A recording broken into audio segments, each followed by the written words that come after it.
Hey there, Patriots. This is True Outlaw Patriot coming at you with another one.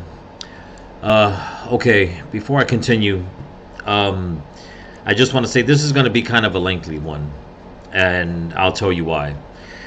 As you can read on the thumbnail, what I wrote about the country going mad, mad, mad. I basically had a long day at work, got home a little while ago, and usually when I get home before I settle in, I'll check my emails and everything, start checking news articles.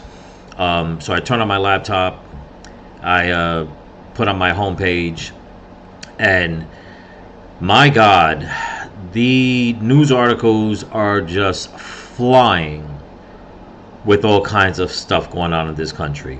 I mean, it's insane. It is just totally insane. So that's why I'm giving a fair warning right now. This one's going to be a lengthy one. So if you got some time tonight, don't even put on your local news. Okay, just watch my video. And I'm not even going to put out everything that's out there. I'm only going to put out a handful of articles and news clippings for everyone to see what in the hell is going on in this country. Okay? I mean, it is insane. But before I continue with that, and like I said, please stay with me. Watch the video. Okay? Because even I'm like, I had to just stop and say, okay, I'm only going to do but so many and just go with that. I don't even know how to put the tags, okay, on this video in order to push it out, but I'm trying my best with this one. But before I continue with that, don't forget to comment, like, and subscribe to the channel. I want to thank all my new subscribers, all my subscribers here on YouTube and on Rumble. Also, I'm on Instagram now, again, under True Outlaw Patriot. You can message me there, and I'll try to get to everybody's message as soon as I can. If you want to help support the channel, I'll leave a link in my description to my Cash App and my PayPal. And in case some people have missed it, yesterday I gave the final proof to get the designs on the t-shirts for the merchandise for the channel. So keep a close ear for that. So without further ado, I'm gonna play this first clip. Okay, this is New York City Democrats all over again. They just, they're passing a controversial prison bill. Okay. So listen to the clip. I'll put my words on it, and we'll move to the next one. Here we go. Two controversial bills, one to ban solitary confinement in city jails and the other requiring the NYPD to report most low-level public encounters. All right, Fox 5's Morgan McKay joins us live from City Hall. And Morgan, even though those bills passed, they're still receiving lots of pushback. Yes, Steve and Natasha, these bills passed just before 5 p.m. tonight. Now, critics say that this is going to make law enforcement's job more difficult at a time when public safety is top of mind for New Yorkers, while supporters say this is going to increase transparency and equity. Now, Mayor Eric Adams hasn't ruled out veto. Okay, right there, as soon as she said equity, we already know this bill will not favor, okay, the victims, the law-abiding citizens. Okay, the taxpayers. This is going to favor everyone that is anti-law, every criminal, okay, every crooked politician.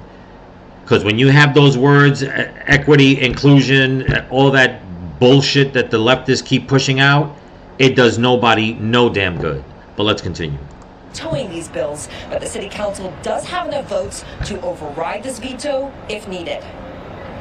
The truth is, we are in a crisis in this city. Law enforcement and Republican lawmakers rallying ahead of a city council vote that will limit the practice of solitary confinement in city jails to only a 4-hour de-escalation period during an emergency. So I want every New Yorker to imagine being on the subway, somebody getting cut on the subway or raping somebody on the subway. And my brothers and sisters back here locking them up and putting them in jail for 4 hours and then releasing them back to the public.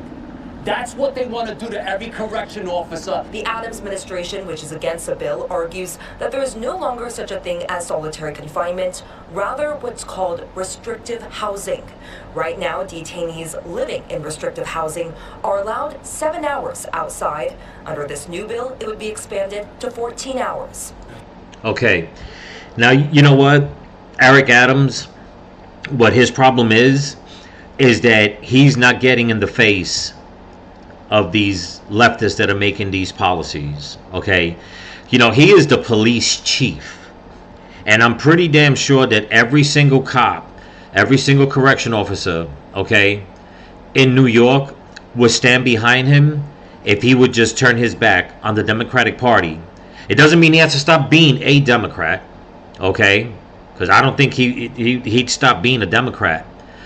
But if he truly cares, what he needs to do is put his foot down and say, you know what? I am the police chief. And I got to back my brothers and my sisters in uniform. Even if it's against the politicians, okay, that got me hired.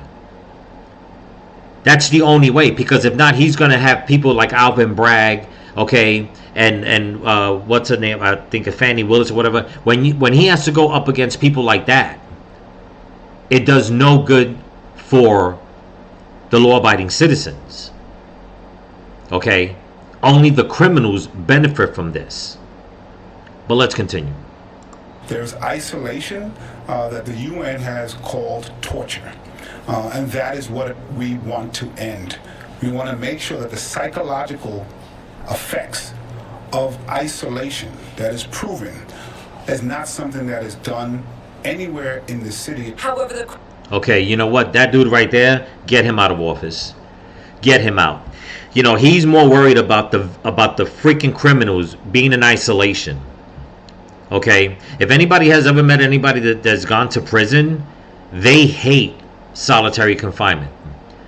That is one of the things they try to stay out of. Okay? By doing what? By stop doing their criminal activity. But for this man to come out and say, oh, because the UN said it. Who gives a flying rat's ass what the UN does? Okay? Never mind what the UN does. You got to worry about the rapists and the criminals and the murders and the drug dealers and all that are committing the crimes in your city. Does he care about the victims whose family members will not be coming home because that criminal took their life? Does he care about the poor girl that got brutally raped and now she's in a mental isolation for the rest of her life because she's afraid of what happened to her? Is he concerned about that? No, he's more concerned about the damn criminals being in isolation, okay, because it's a form of torture. What about the torture that the criminals inflict on the victims? See, this is the problem with these freaking Democrats, okay, and their leftist agenda. They worry more about the criminals than the victims. But let's continue. Correctional Officers Union says that there has been more than 6,500 assaults against correction officers over the last 3 years, including 51 sexual assaults. Look at Critics that. argue that under this bill, there would be no punishment for a detainee who is repeatedly violent. Sponsor of the bill, public advocate Jamani Williams, says there are other options. They can take away privileges. They can add programming that we know works, like in caps and paste. So there's a lot of things that can be done, and they can't get rearrested. The other bill. Okay. You know, when they came out and said that there's been all these assaults against correction officers and 51 sexual assaults, how can this man sit there with a bold face and just say what he said? One can guess that the 51 sexual assaults against correction officers has been against women. You know, the left talks about women's rights all the time. What about the rights of those correction officers that were sexually assaulted? Let's continue. Before City Council is called How Many Stops? It would require cops to record level 1, 2, and 3 stops. Sponsors of the bill say a cop would not have to record public interactions if, say, a tourist was to ask for directions, but say it would help increase transparency. Okay, this is ridiculous what they want to do. A waste of taxpayer money. Okay, stay with me, people. Like I said, there's a bunch of stuff going on. Getting back to what that man said, you know, that man saying that, you know, that there are other options, there are other alternatives. You mean to tell me there are other options for a repeated rapist? What options do you have to give a person who has repeatedly committed crimes? What, are you going to hug him? Huh? You're going to rub his feet at night? You're going to tuck him in bed in his cell? What other options are there for somebody who keeps brutally attacking people? You know, these leftists, they've gone off the damn rails. And this is their agenda. Okay? To decriminalize the criminals while ignoring the victims. This is pathetic. But there's a lot more, so please stay with me. But let's continue. 20 conservative groups in El Paso and Teller counties calling hundreds of books in our public schools, quote, obscene material. So much so, they believe staff and administrators allowing minors to access these books should be criminally charged. News 5's Lindsay Jensen is in studio to break down a petition they sent to the 4th Judicial District Attorney's Office. Lindsay? Rob, the petition accuses public schools of violating federal and state obscenity laws by making these books available. These groups are asking the DA to hold them accountable and ban these books. The petition is targeting books in all public school districts in El Paso and Teller counties, signed by one group called Moms for Liberty. El Paso County's chapter chair says she's concerned for her 2 kids in D38. If my daughter or my son got a hold of one of these books, the images are so graphic and the material so graphic that I believe that this is the type of thing that they would remember for the rest of their lives. I almost believe it would be a traumatic event. El Paso County Democratic Party Vice Chair has a child in Academy District 20. He says there's already a process in place to make sure books that make it onto shelves in schools are appropriate for their intended audience. That type of material has no business being banned. That's a very, very dangerous precedent to be setting, to be controlling what people read and what people think at that level. That's a threat to democracy. So it's absurd. The petition calls for the DA to investigate and potentially arrest district superintendents, board members, and principals if the books are not removed. Former DA Dan May says it would be a waste of time for the DA's office to get involved in this. I started prosecution in 1982. I'd never heard of a district attorney in the state of Colorado getting involved in what books are appropriate in our schools. Mainly because he says state obscenity laws are enforced by community standards. It makes it very difficult for the DA to use that law when they think something is obscene. And that's why it typically is thrown out on First Amendment grounds, particularly when you're talking about books that are in schools that are reviewed by librarians, that are reviewed by principals and superintendents and school boards. He also says materials like books need to be considered as a whole to be obscene. All these so-called parental rights organizations have ever been able to do is to cherry pick specific passages from books that they happen to find offensive. We just want age-appropriate books in our schools and for parents to have some authority and some say in what their kids see. Academy. Okay, so you heard that there. Now, here's the thing. You know, they're saying that we don't think that, you know, the district attorney should get involved, and this guy saying about, you know, freedom of speech because the people cherry-pick lines out of books.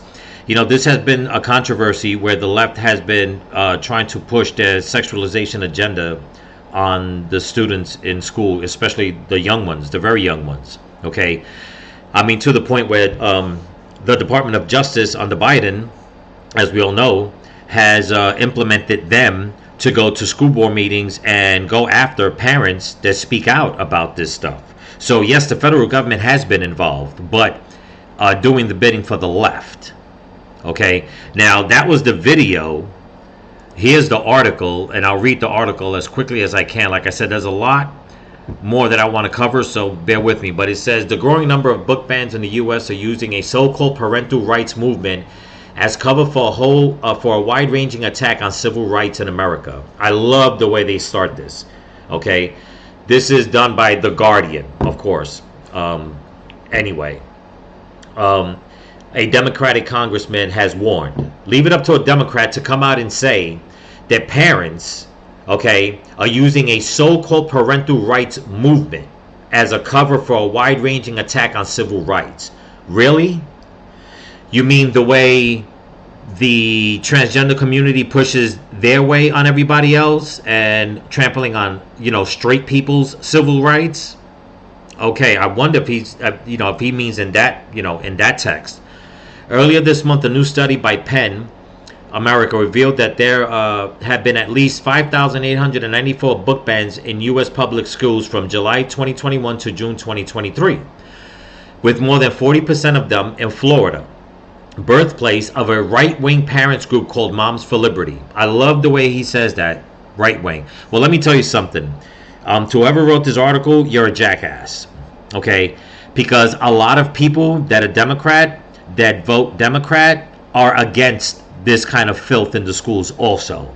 So you might want to, do some fact checking on your own, okay? Especially if you go to the schools like in New York and Chicago, where there's a lot of Democratic parents who are against this. But I'll continue. The books targeted are frequently those which tackle issues like racism, gender, or LGBTQ rights. Well, here's the thing, once again, okay? This whole diversity, equity, and inclusion theory that you leftists put out, it's because you implement racism against people, okay? You push the issue, okay, with the gay community pushing their agenda on everybody else behind parents' backs, okay, against their will, okay? That's what you do. But now that it's coming after you, now you want to go and try to flip it around. It says book bans are a baseless attack on our civil rights. Yeah, okay. And civil liberties. Okay, right, whatever. Under the guise of parental rights. Why does it have to be under the guise of parental rights? Parental rights should not be something that should be trampled with. Okay? Whatever you want to do with your child, which I will, if you do something like this with your child, I'm still going to be against it. But you know what? If that's what you want to do, why are you trying to push it on somebody else's child? Okay? It says, warned Florida Congressman Maxwell Frost, who introduced the Fight Ban Books Act earlier this month. Of course he would. There's always got to be a Democrat deep-rooted anywhere, okay, that people are trying to do the right thing, and they just got to deep-root themselves in and say, no, you know what? No, this is what I like. And if it's not a Democrat, if it's a Republican, I guarantee you, it's a rhino. But anyway, if the arts and literature our students read are getting attacked, what will happen next? Frost told The Guardian in an interview. Well, gee, you haven't figured that out, because that's all the left has been doing since Biden became president. On 5 December, alongside Congresswoman Federica Wilson and Congressman Jamie Raskin, yeah, right, big name, he unveiled the planned legislation and vowed to take a stand against censorship by providing grants to schools districts to fight them. I wonder if they're going to do the same thing when it comes to censorship on social media against people that don't vote Democrat. Because they love to talk about censorship when it attacks them, but they're more than willing to attack the censorship if it's somebody that, that doesn't agree with them. Let's continue. We found that one of the real problems in Florida after the book gets officially taken off the shelves is that school boards do not have the resources necessary to battle the book bans and get the books back on the shelves, Frost said. Well, that's because, you know what?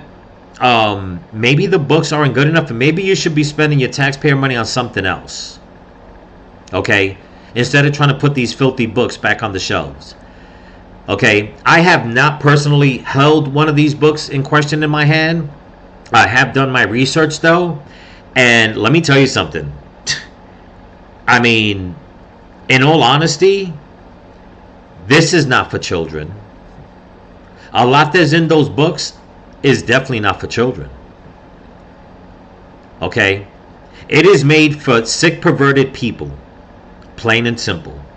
And any parent that thinks that they are liberal enough to teach this to their child and they think that it's okay for their child, all I can say is, and I pray to God not, but if your child grows up to be a sexual deviant, that's on you. Plain and simple. That's on you.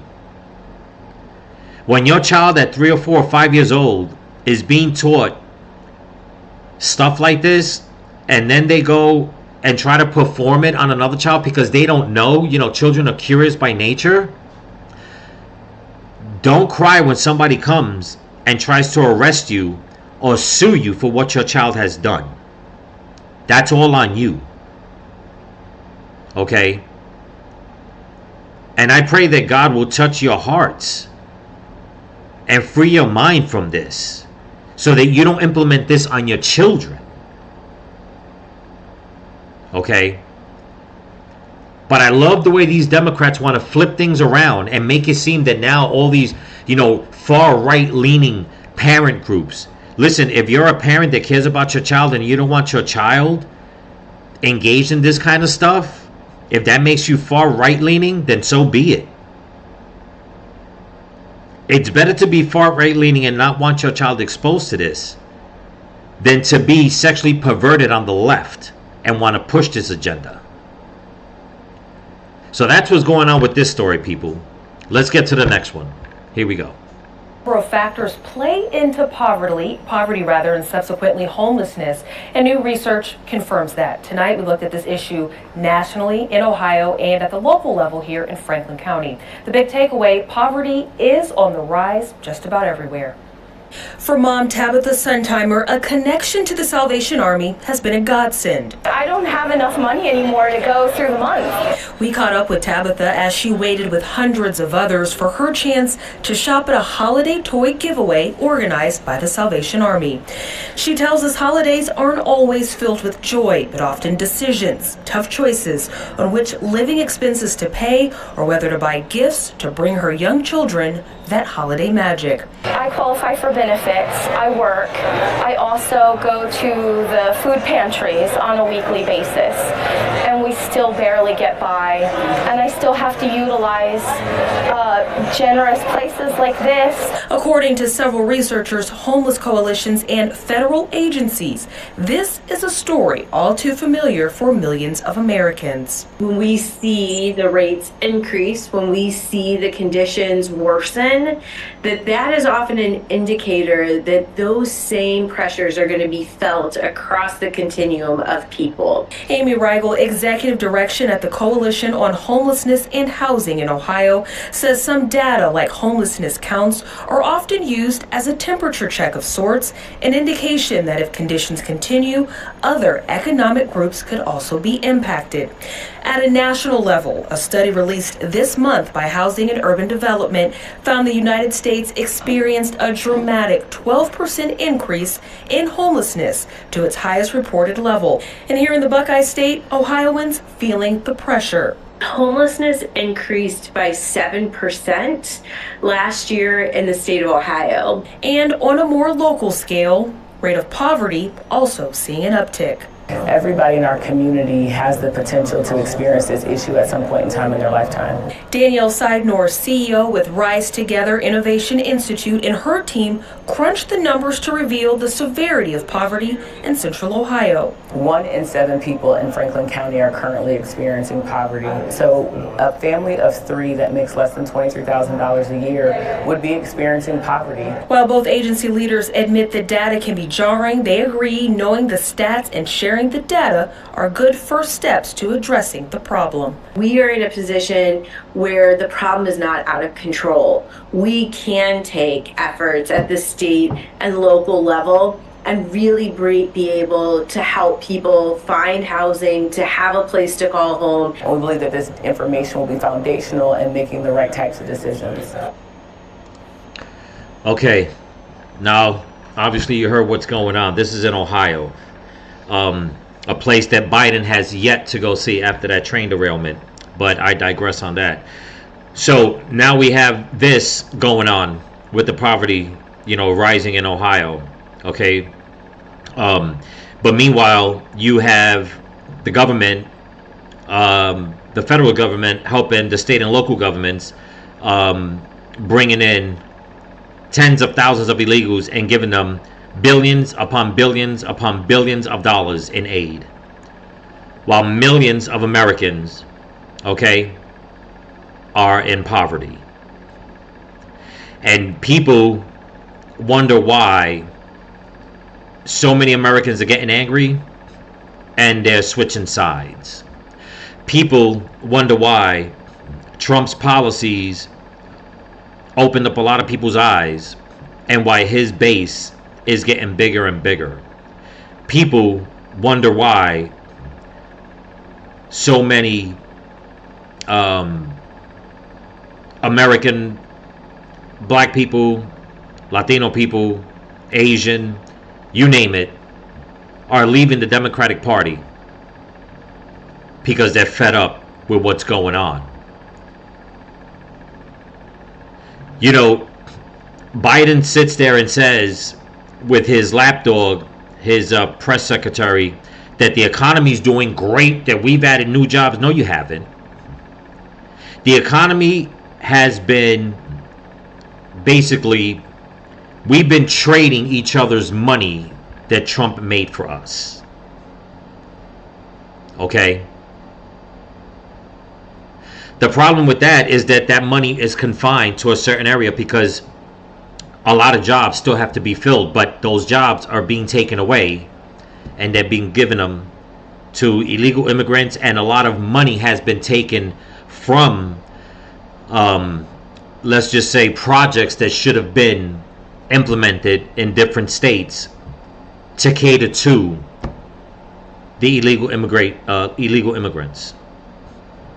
But yet Americans are suffering.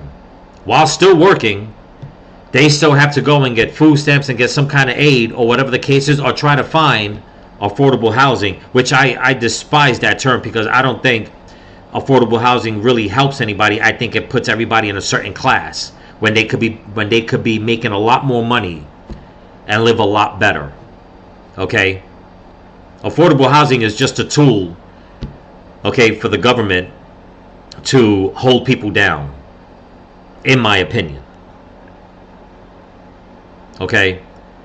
I mean, Biden hasn't helped nobody in Hawaii, lest we forget. Okay? He hasn't been to Ohio. I mean, he could barely speak for more than 20 minutes before he's rushed off the stage. I mean, he just gave a speech a couple of days ago, and when it was over, he turned around and once again, he's just, you know, trying to shake an invisible person's hand. But yet they keep saying that everything's fine. As long as we pander to who we want to pander to, as long as we give the transgender community what they want, as long as we let all these pro-Hamas Palestinian protesters, whatever, we'll give everybody what they want except the tax-paying American. It's disgusting that in this day and age, in this country, you know, the Democrats, they do something good. They show America how much money there really is in our economy. The bad thing is they just wave it in our face and they give it to everybody else. But let's continue. People, this is an article. You're going to love this one. The climate change activists, the fanatics, I mean, it says it right here now. Climate fanatics now targeting breathing, proving how much they hate humanity. This is going to be great. Like I said, I came home today looking at everything on the internet. I'm just like, the world's gone mad. It's just gone mad. So like I said, this video is going to be lengthy. Just bear with me. I'm trying to put out a lot of information, okay? Because this is just, I mean, it's just insane what's going on. But it says, get ready, humanity. The next climate crackdown target looks to have been chosen. Breathing. That's right. New research indicates exhaled human breath can contain small, elevated concentrations of methane, CH4, a nitrous oxide, N2O, both of which contribute to global warming. Here we go. All right. The research from the UK Center for Ecology and Hydrology reveals we're all climate criminals. Just like how it turned out a few years ago that we're all racist. Exactly. And this is by the Post, mind you. The solution is clearly a blanket ban on aerobic respiration. We're living through a climate emergency, people. No time to waste. All kidding aside, as absurd as that sounds, is not far from the truth. For huge swaths of the green movement, remember, degrowth is a preferred solution to all climate issues. Degrowth. Or did they mean like, you know, something else? Anyway, that means an effective reduction of global living standards via artificially scarcity, which would necessarily entail mass death. So the idea of Greens moving to suffocate humans to save the climate isn't that far-fetched. After all, Green politicos in Holland have already moved to crush their country's agriculture sector via restrictions on nitrogen output, which translate to losing most of the nation's cows.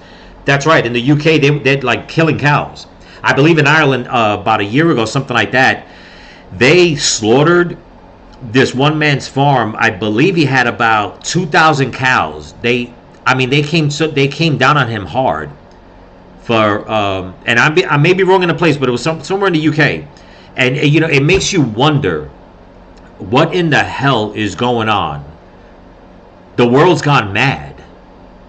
I mean, it's just gone mad. But it says here in New York, the state's climate leadership plan threatens to literally thrust citizens into freezing darkness, as it mandates impossible, unreachable targets for renewable energy, even as it pushes everyone to switch to electric heat. Okay? And they're just passing a law in New York that in certain parts where you're driving, they got to pay a tax now.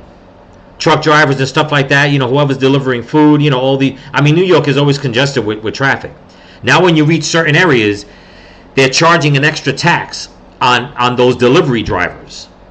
I mean, it's ridiculous. It's like, for what? You'd have the money if you stop catering to the immigrants, to the illegal immigrants. Okay, but now you're going to take it out more on more taxpayers, on Americans. This is what the left does. As a scientist, I'm not allowed to tell the truth about climate change. Heck, in Germany, the government turned off the nation's clean nuclear power capacity and reactivated dirty coal plants because that somehow will help the transition to non-fossil fuels. President Biden's war on domestic energy, has inflicted massive economic hurt on American citizens, choking off U.S. supplies and restricting drilling, even as he begs oil from the Saudis. Those are facts. Indeed, there's no subject too small for Green New Dealers. They want to bring the full might of the government down on people for climate sins like cooking with gas stoves. It's beyond clear that the people behind such policies are driven by a passionate hatred of humans and our endless capacity to innovate ways to deal with wide-scale social ills like famine and plague. To say nothing of the unprecedented material surpluses the global system of modern industry has created, and the countless millions consequently lifted from poverty. Kill carbon emissions and you kill that progress. There's no way around it until we get large-scale nuclear power up and running, another effort these same climate fanatics oppose, or achieve some other major technology advances that can make abandoning carbon fuels truly affordable and practical. What they are pushing is a toxic combo of hunger for power and contempt for ordinary people, and they don't care how many billions they immiserate along the way. Now, I agree 100%, okay? Because this has gotten to the point that, you know, first they said, oh, they'll never try to get, they'll never try to replace the car. Here they are trying to, pushing for the climate change. We need electric cars. They'll never, put people on lockdown. They did that. They'll never stop people from eating red meat. They raised the prices on red meat, even though supposedly the economy's doing great. Not my words. This is Joe Biden. These are the Democrats' words, that the economy is doing freaking great. If it's doing great, why in the hell is meat, okay, still $12, $13, $14, $18 a damn pound? Why is gasoline still high? Why is the price of lumber still high? Why? Because they're freaking liars. And now they're going to come with this. Okay? And trust me, they're going to jump on this bandwagon. And next thing you know, they're going to have people wearing a different type of mask outside. It's going to be an oxygen mask. Now you got to provide your own oxygen. You'll push landlords, that you'll have crooked landlords jump on it and say, we're going to start, we got to start pumping artificial oxygen because, we're sucking up all the air that God has given us for free. It's ridiculous. But let's continue. Okay, people, this one's a 2-for-1. Okay, I'm going to play the clip and then I'll read the article. You're going to love this. Here we go. Elect tells me that she doesn't want to comment on this case tonight. She is due to be sworn in less than 2 weeks. I'm kind of sad because it never should have happened this way. Vladimir Acevedo lost his city council race by 152 votes last month. I really thought that I beat her. But now he's learning his opponent, Fidelina Santiago, is being indicted on fraudulent voting charges. He says the election was stolen. If you take somebody right to vote, we fail. This country failed. That's the failure of the United States of America. Investigators say Councilor-elect Santiago and another woman are facing multiple charges, including illegal voting or attempt to vote. They're not outlining the specific accusations, and the city council president says he's waiting to see all the details. Those allegations and the indictments are serious. There's no question about that. But again, let's not leap to what we all think it could or could not be happening. Santiago is set to be sworn in less than 2 weeks, but her opponent says continuing with the inauguration ceremony would send the wrong message. We have to fight for democracy. Otherwise, this country is a fake. We have to fight for democracy. Okay, I'll just leave it at that. Okay. Now, so much that, Democrats say there's no illegal voting, there's no fraud, nothing like that. Now, I will admit, I do not know where those two people, where they stand and which party they stand for. I'm just putting this out because there is fraud when it comes to illegal voting. Okay, but the second part to this is the article where it was under, and it's with your favorite mayor of Massachusetts. This is where this comes from. It says Massachusetts Democrats pushing for non-citizen voting. All people should have a say. All people should have a say. This was the woman that sent out an email to throw an all non-white Christmas party. Okay?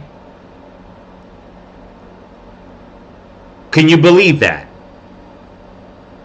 And here's the bitch about it. Her husband is white. And he even cowered down because she told him he wasn't invited either. If you can believe that, look it up. But I'll read the article. It says the Boston City Council debating allowing non-citizens to vote in city elections with concerns raised about record keeping and potential voter fraud. Really? You don't say. Well, here's a fun fact. How about we do what they say a lot of people in Texas, we kiss it. In other words, keep it simple, stupid. Non-citizens don't get to vote. That's the way it's always been. Legal citizens get to vote. That's the way it's always been. Problem solved.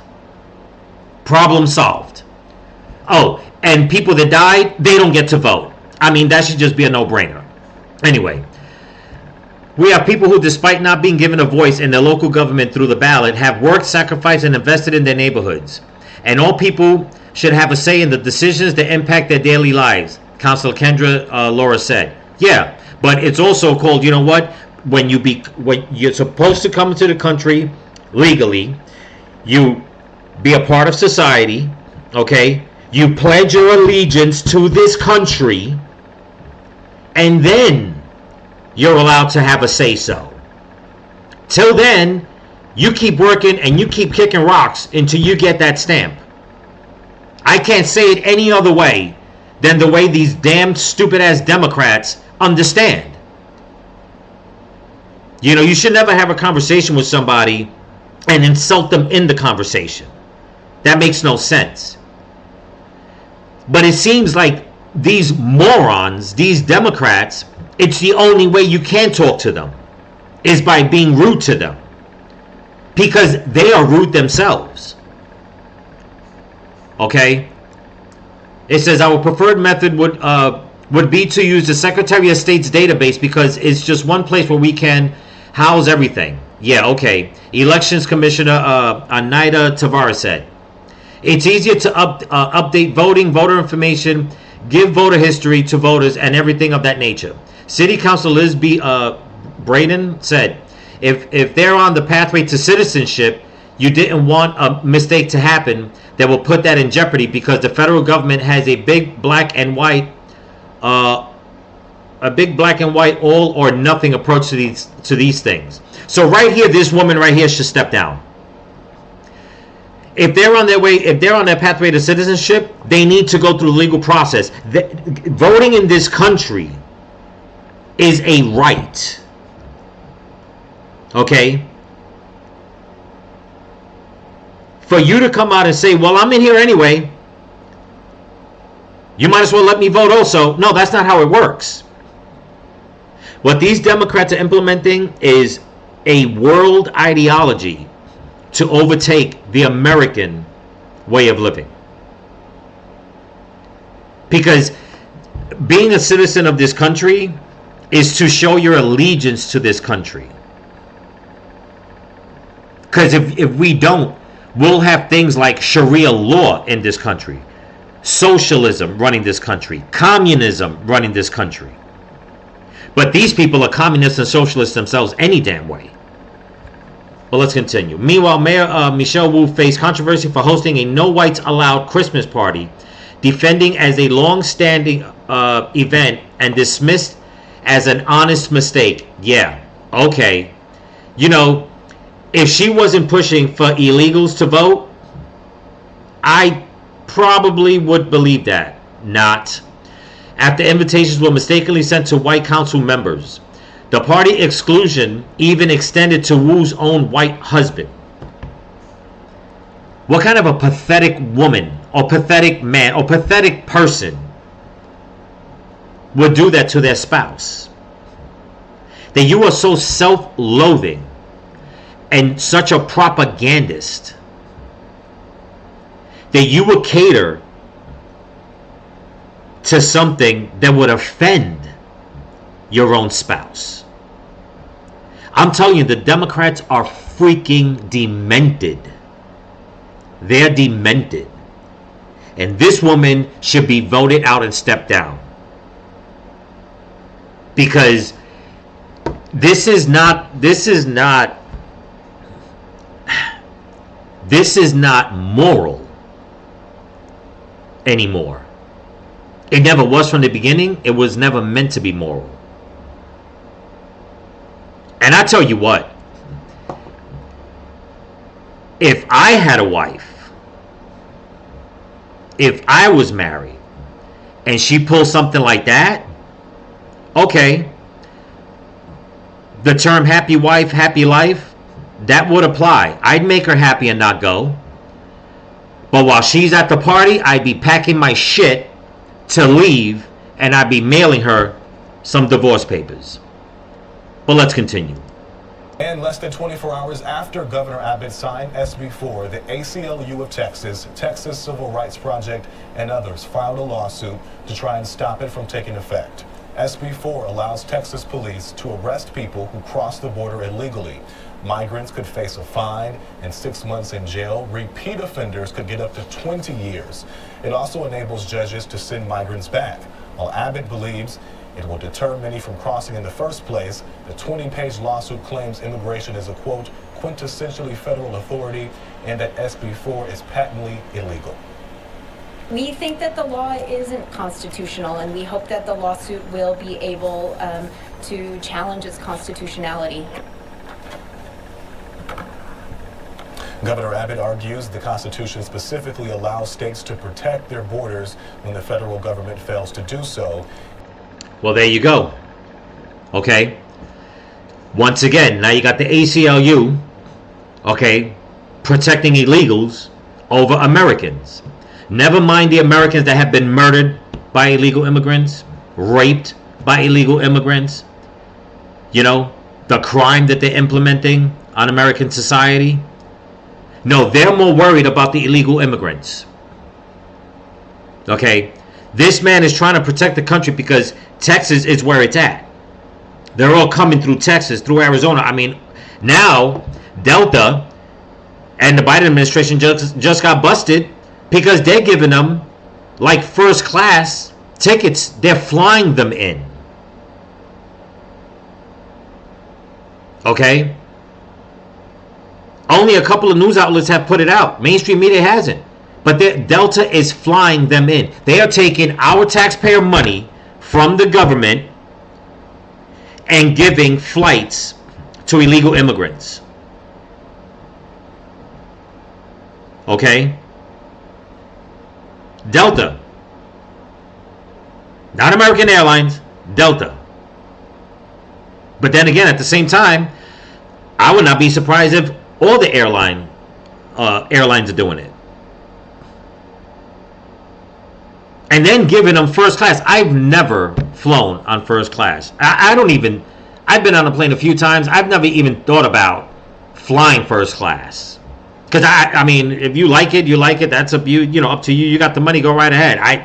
I mean, listen, it's only a plane flight for a few hours.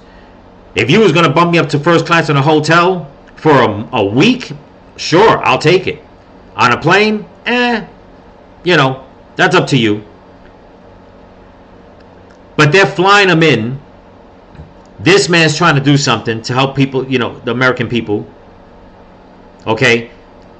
And the ACLU wants to jump in on this. This is why people in Chicago are fed up. This is why people in New York are fed up. Colorado, their governor, I don't think he lets his people speak, in my opinion. I think people in Colorado are fed up too, but, I mean, that governor, they're trying to take Trump off the ballot. Okay, I got one more article to show you, and like I said, I'll cut it. I do have a few more, but I'll just give you one more because, like I said, if you're still with me, this is lengthy, but this is what's going on. But let's continue. Okay, people, this one is from Charlotte, North Carolina, I believe. It says, from the border to Charlotte, hundreds of migrants are relocating to the Queen City. Okay, 1 year ago, Eduardo and his family of 12 left their home in Venezuela for the United States. Over the course of a year, Eduardo and his family will make their way through Central America. Videos provided by Eduardo to Channel 9 showed his family on a boat in a river in Panama. He and his family walked miles barefoot in muddy woods. Okay. I'm going to skip some of this. I mean, it says him and his family crossed the border on December 4th to seek asylum in the United States. He has been given a court date of October 2027 on the claim. Okay? As a matter of fact, a border agent said that something that he's never seen before. Not a border agent, it was an immigration lawyer. That the Biden administration, the way they're running things, one of his clients was given a court date for 2030. To go back to court in 2030.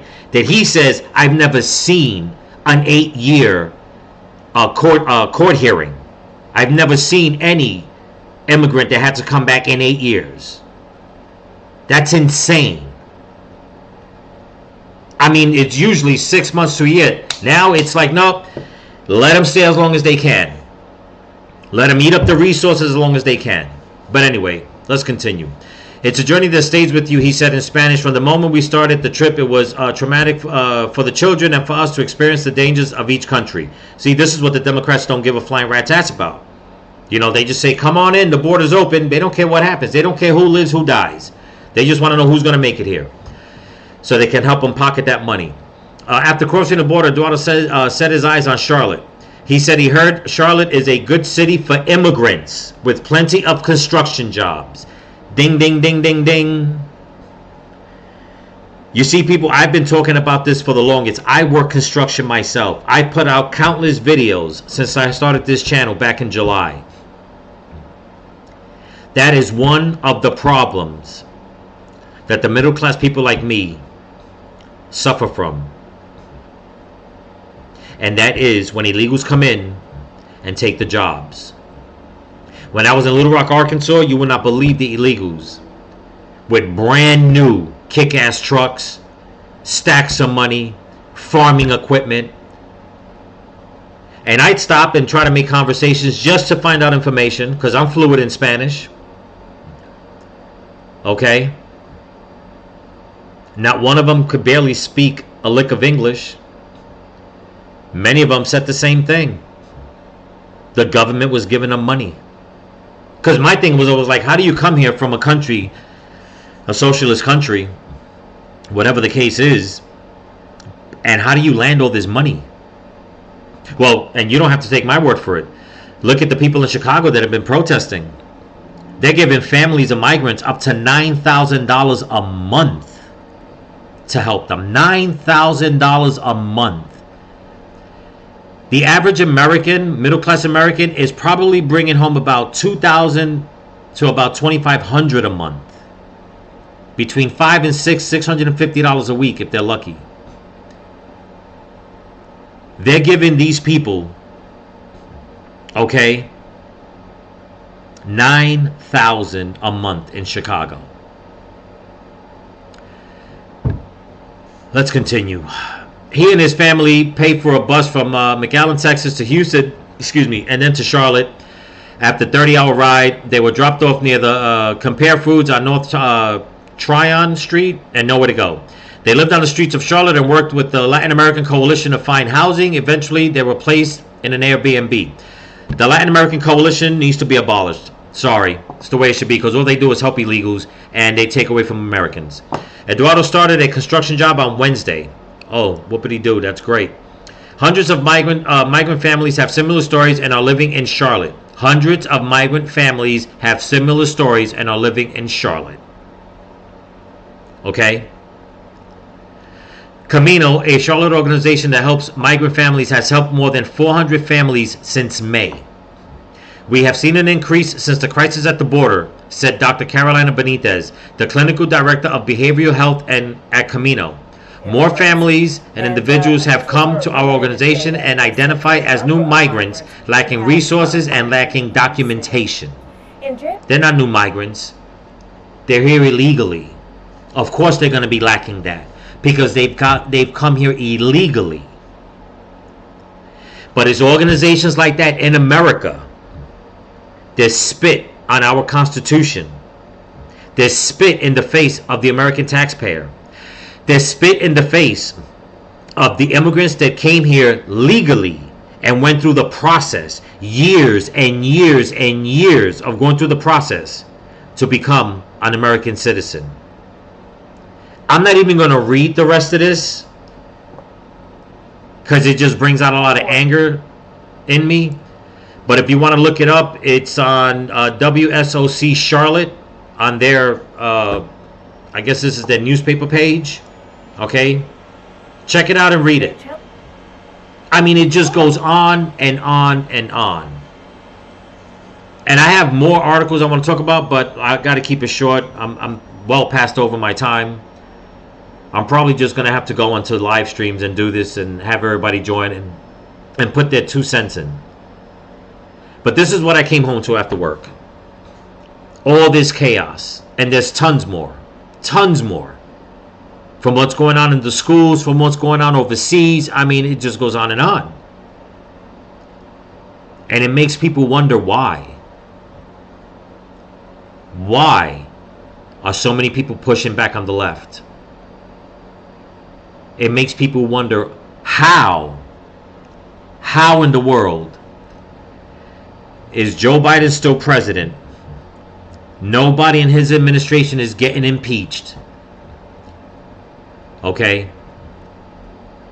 But they're still trying to go after Donald Trump. They're calling people on the right the fascists, the racists, psychopaths, deplorables.